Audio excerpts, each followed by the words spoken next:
నమస్తే అండి. క్షీరాబ్ది ద్వాదశి కార్తీక పౌర్ణమి ముందు వస్తుంది.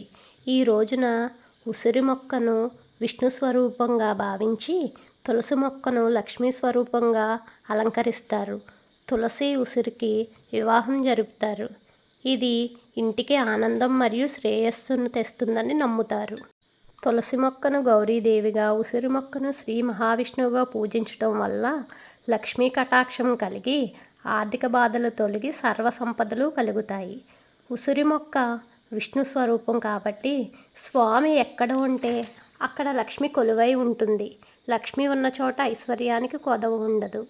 కార్తీక మాసంలో ఉసిరి మరియు తులసి పూజ చేస్తే ఎంతో పుణ్యఫలం కూడా లభిస్తుంది. తులసి మొక్క లక్ష్మీ స్వరూపం, చాలా పవిత్రమైన మొక్క మరియు విష్ణువుకు ప్రియమైనది, ప్రీతికరమైనది. తులసి కోట ఉన్న ఇంట్లో భూత ప్రేత పిశాచాలు, యమకింకరులు ద్వారం లోపలికి రావు.